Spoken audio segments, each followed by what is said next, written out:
നിങ്ങൾ പ്രാർത്ഥനയിൽ വളരുമ്പോൾ എപ്പോഴും നമ്മൾ ശ്രദ്ധിക്കേണ്ടത് ഒരു നല്ല അസസ്മെൻറ്റ് ദൈവത്തിന് നമ്മളെക്കുറിച്ച് ഉണ്ടാകാൻ വേണ്ടി നമ്മൾ ഒരു ആത്മാർത്ഥമായ ഒരു ശ്രമം നമ്മുടെ ഭാഗത്തു നിന്ന് ഉണ്ടാകണം. അസസ്മെൻ്റ് എന്ന് പറഞ്ഞാൽ എന്താണ്? ആളെക്കുറിച്ചുള്ള ഒരു തൂക്കി നോക്കലേ, അക്കത്തൂക്കങ്ങൾ നോക്കുന്നത് നമ്മളെക്കുറിച്ച് ഒരു അസസ്മെൻറ്റ്. അതിൽ ഉള്ളിൽ വിചാരം എന്നൊക്കെ വേണേൽ പറയും. ഇപ്പോൾ ഉള്ളിൽ വിചാരം, ഇപ്പോൾ നമുക്ക് വിശ്വാസം പോലും ഉള്ളിൽ വിചാരമല്ലേ. പുറമേയുള്ള പറച്ചിലാണെങ്കിലും ആദ്യം എങ്ങനെയാണ് വരുന്നത്? അത് പുറമേ നമ്മൾ ചെയ്യുകയും ചെയ്യും, പറയുകയും ചെയ്യും അല്ലേ. വിശ്വാസം നമ്മളിങ്ങനെ പ്രഖ്യാപിക്കും. വിശ്വാസം പ്രഖ്യാപിക്കുന്നത് പിന്നീട് നമ്മൾ പ്രയോഗിക്കും.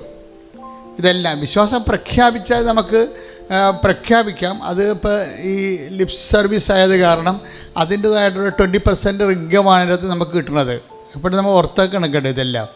ആ വിശ്വാസം നമ്മൾ പ്രഖ്യാപിക്കുകയാണെങ്കിൽ സ്വാഭാവികമായി 20-30 ഇത്രയും നാൾ ഞാൻ 21 ലക്ഷത്തോളം മനുഷ്യരെ കൗൺസിൽ ചെയ്യുകയും അവരിൽ ദൈവം പ്രവർത്തിക്കണ കാണുകയും അതേസമയം എൻ്റെ ജീവിതത്തിൽ തന്നെ ഞാനും അനേകായിരം പ്രശ്നങ്ങളിലൂടെയാണ് ഇവിടം വരെ എത്തിയത്. അപ്പോൾ അങ്ങനെയൊക്കെ വരുമ്പോൾ ഇതിൻ്റെ അകത്തൊക്കെ നമ്മൾ കൈവരിക്കുന്ന ചില നിലപാടുകളുണ്ട്. God must know that we are sincere and serious. പ്രത്യേകിച്ച് അവൻ്റെ വചനത്തെക്കുറിച്ച് നമുക്ക് കുറച്ച് സിൻസിയറിറ്റി ഉണ്ട്. അപ്പോൾ ദൈവത്തോട് സിൻസിയറിറ്റി ഉണ്ടെങ്കിൽ നമ്മൾ ആദ്യം ചെയ്യണത് എന്താണ്? വചനം കേൾക്കും. കേട്ട് കഴിഞ്ഞാലും പിന്നെ അടുത്ത സംഭവം എന്താണ്? വചനം ശ്രമിച്ചു കഴിഞ്ഞാൽ പിന്നീടത് പ്രയോഗിക്കും.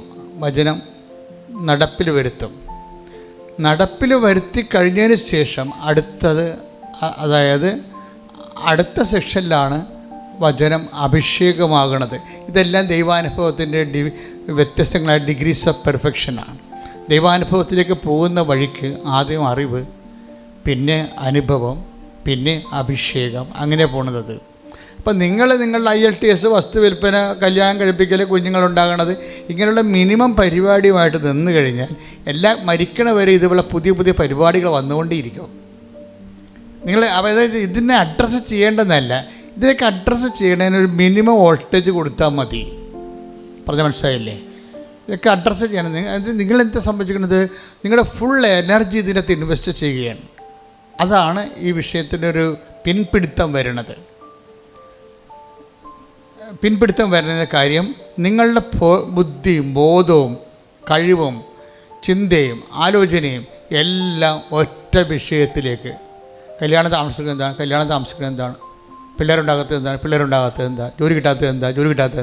ഈ അതായത് ഒരു ആധ്യാത്മികമായി പറഞ്ഞാൽ വളരെ ശ്രദ്ധിച്ചില്ലെങ്കിൽ നമ്മളെ സംബന്ധിച്ചിടത്തോളം ഭയങ്കര സ്ലോ ആയിരിക്കും പ്രോസസ്സ്. ദൈവമായിട്ടുള്ള അടുപ്പവും കാര്യങ്ങൾക്കെല്ലാം തീരുമാനം ഉണ്ടാകുന്നത് സ്ലോയാണ്. അതിൻ്റെ കാര്യം ഭയങ്കര കൊളസ്ട്രോളാണ് ആൾക്കാർക്കെല്ലാം. എങ്ങനെ കൊളസ്ട്രോളാണ്? നമ്മുടെ ബ്ലഡിൽ കൊളസ്ട്രോളുള്ള, ഹൃദയത്തിൽ കൊളസ്ട്രോൾ കാരണം പോലെ തന്നെയായിരിക്കും ആത്മീയ ജീവിതത്തിലും കൊളസ്ട്രോൾ ഉണ്ടാകും. അതെന്ത് സംഭവിച്ചു കഴിഞ്ഞാൽ അമിത പ്രാധാന്യം എപ്പം നിങ്ങൾ വസ്തുക്കൾക്ക് കൊടുത്താൽ അപ്പോൾ ആ വിഷയത്തിന് ദൈവത്തെക്കാൾ ഇപ്പം നിങ്ങളുടെ വിഷയമെന്ന് വെച്ചാൽ ദൈവമല്ലല്ലോ, ദൈവത്തിന് കിട്ടുന്ന ആനുകൂല്യങ്ങളല്ലേ വിഷയമാക്കണം. ദൈവമല്ലല്ലോ നമ്മുടെ വിഷയം എന്താണ്? ദൈവത്തിൽ നിന്ന് എപ്പോഴാണ് നമുക്ക് ജോലി കിട്ടുന്നത്, എപ്പോഴാണ് വീട് വെക്കാൻ പറ്റണത്. അപ്പോൾ അങ്ങനെ ഉള്ള ഓരോ സ്ഥലത്തെ ഈ വിഷയത്തിന് പ്രാധാന്യം കൊടുക്കുന്നതനുസരിച്ചുകൊണ്ട് കൊളസ്ട്രോൾ കൂടിക്കൊണ്ടിരിക്കും, സ്ഥിരമായിരിക്കും സംഭവം. നമ്മൾ പറഞ്ഞ ആധ്യാത്മികമായ ഒരു പിത്തം പിടിക്കലെന്ന് പറയത്തില്ലേ, പിത്തം വരും. അതുപോലെ നെയ്മുറ്റൽ എന്നൊക്കെ പറയണത് പണ്ടൊക്കെ ഈ നമ്മുടെ നാട്ടിലെ കോഴികളൊക്കെ നെയ്മുറ്റണം നമ്മ വെല്ലുമിച്ചമാരൊക്കെ പറയത്തില്ലേ, അതുപോലെ തന്നെ ആധ്യാത്മികമായ നെയ്മുറ്റലിരിക്കും. അതിൻ്റെ എല്ലാം സ്ലോ ആയിരിക്കും. അതിൻ്റെ കാരണം വിഷയത്തിന് ദൈവത്തെക്കാൾ പ്രാധാന്യം കൊടുക്കുന്നതാണ്. അത് വളരെ സീരിയസ് ആയിട്ട് എടുക്കേണ്ടതാണ്. ഇപ്പം നിങ്ങൾ ഇപ്പോൾ ഉടമ്പടി വെക്കുന്ന വിഷയമായാലും അതിന് ദൈവത്തെക്കാൾ വലിയ പ്രാധാന്യം ചില സമയത്ത് വരും. അതൊന്ന് നിങ്ങളൊന്ന് ഒരു സെൽഫ് ക്രിറ്റിസിസം നടത്തണം, നല്ലതായിരിക്കും. അമ്മയെ നമ്മളറിയാം, ഉടമ്പടിയിൽ നമ്മൾ ഫോളോ ചെയ്യുന്നത് മരിയൻ സ്പിരിച്വാലിറ്റിയാണ്. അപ്പോൾ അമ്മ എപ്പോഴും വിഷയത്തേക്കാൾ പ്രാധാന്യം അമ്മയ്ക്ക് ദൈവമായിരിക്കും, ദൈവവചനമായിരിക്കും. അതാണ് അമ്മയുടെ സ്പിരിച്വാലിറ്റിയുടെ ഒരു പ്രത്യേകത. വിഷയത്തേക്കാൾ പ്രാധാന്യമായിരിക്കും വചനം. അങ്ങനെ വരുമ്പോൾ മാത്രമേ വചനം ഈ പറഞ്ഞ ദുഃഖങ്ങളില്ല, ഭാരങ്ങളില്ല, പ്രത്യാശ ഒന്നും മാത്രമൊന്നുമില്ലേ. അത് അങ്ങനെ വരാൻ കാരണം ഈ വിഷയത്തേക്കാൾ പ്രാധാന്യമായിരിക്കണം വചനം. എൻ്റെ പ്രിയപ്പെട്ടവരെ, അപ്പോഴേ എന്താണ് അങ്ങനെ അച്ഛൻ പറയാൻ കാരണം? ഉടമ്പടി പെട്ടെന്ന് കത്താനുള്ളൊരു മാർഗമാണത്. എന്താണ്? വിഷയത്തേക്കാൾ പ്രാധാന്യം വചനത്തിന് കൊടുക്കുന്നത്. അത് മരിയൻ കോൺസെപ്റ്റാണ്, മരിയൻ അപ്രോച്ചാണ്. That's a core of the Marian spirituality.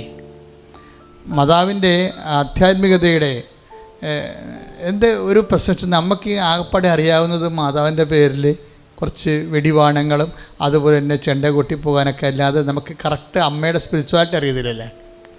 ഇപ്പോൾ 5 ലക്ഷം രൂപ മുടക്കി മാതാവിൻ്റെ പെരുന്നാൾ നടത്തിയെന്നൊക്കെ പറയുമ്പോഴും പിറ്റേ ദിവസം അങ്ങനെയുള്ള ആൾക്കാരെ കാണുമ്പോൾ നമുക്കറിയാം ഇയാൾക്ക് മാതാവോട് യാതൊരു ബന്ധമില്ലെന്ന്. അതാണ് പ്രശ്നം. ഇത് നമ്മൾ വളരെയേറെ ഇപ്പോൾ അമ്മ മാതാവിൻ്റെ പെരുന്നാളിനൊക്കെ പോകുന്നതൊക്കെ ശ്രദ്ധിക്കണം. നിങ്ങൾ അവിടെ ഇരിക്കുമ്പോൾ എപ്പോഴും ശ്രദ്ധിക്കേണ്ടത് ഈ സ്പിരിച്വാലിറ്റി ഒന്ന് ഫോളോ ചെയ്യാനുള്ള കൃപയ്ക്ക് വേണ്ടി പ്രത്യേകിച്ച് പ്രാർത്ഥിക്കണം. അപ്പോൾ ദൈവത്തിന് തോന്നും നിങ്ങൾ ദൈവത്തിൻ്റെ സ്വന്തമാണെന്ന് തോന്നും, ദൈവത്തിൻ്റെ സ്വന്തമാണെന്ന് തോന്നും.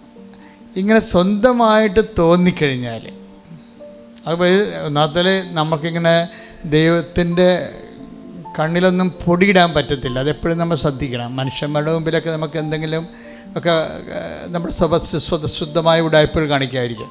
പക്ഷേ ദൈവത്തിൻ്റെ കണ്ണിൽ ഒന്നും ചെയ്യാൻ പറ്റത്തില്ല. എന്താ പ്രശ്നം വെച്ചാൽ നമ്മൾ എന്തെങ്കിലും ഒരു ചെറിയൊരു മൂവ്മെൻറ്റ്സ് നടത്തുമ്പോൾ തന്നെ അത് മുഴുവൻ സ്കാൻ ചെയ്ത് അതിൻ്റെ വൈറ്റ് ആൻഡ് ബ്ലാക്ക് പുറത്ത് വരും. പിന്നെ വല്ല നടക്കുക. പക്ഷെ വളരെ സൂക്ഷിച്ചിടപെടേണ്ട ഒരാളാണ് ദൈവം, വളരെ സൂക്ഷിച്ച്. ഇപ്പോൾ നീ നിൻ്റെ പ്രാർത്ഥന ഇന്ന് മാറ്റി വെക്കണം വിചാരിച്ചോ, നിൻ്റെ സമയം നീ മാറ്റി വെക്കണം വിചാരിച്ചോ. അപ്പോൾ ഈ സമയം മാറ്റി വെക്കുക, അല്ലെങ്കിൽ ഇന്ന് സപ്പർ കഴിഞ്ഞിട്ട് പ്രാർത്ഥിക്കാം എന്ന് വിചാരിക്കുക.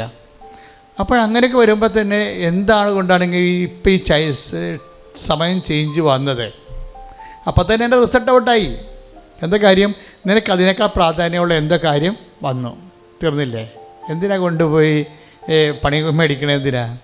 അപ്പം തന്നെ ദൈവത്തെ അറിയാം. കാര്യം ഇതിന് വരുന്ന എന്തൂസിയാസം, അത് ആദ്യമേ തന്നെ വചനം കൊടുക്കുമ്പോൾ തന്നെ എന്താ പറയണത്? നിൻ്റെ കർത്താവ് ദൈവം ഞാനാകുന്നു, ഞാനല്ലാതെ വേറെ റെഫറൻസിൽ ആരും വരരുതെന്ന്. വേറെ ദൈവമില്ലെന്നല്ല, അതായത് ഫസ്റ്റ് പ്രയോറിറ്റി എപ്പോഴും ദൈവത്തിന് വരണം. ഈ ഫസ്റ്റ് പ്രയോറിറ്റി വരണമെന്നുണ്ടെങ്കിൽ എന്തൂസിയാസം വരണം. എന്തൂസിയാസം എന്ന് പറഞ്ഞാൽ എന്താണ്? അത്യുത്സാഹം എന്ന് വെച്ചാൽ എൻതയോസ്, ഇൻ ഗോഡ്. ദൈവം ഉള്ളിലുണ്ടാകണം.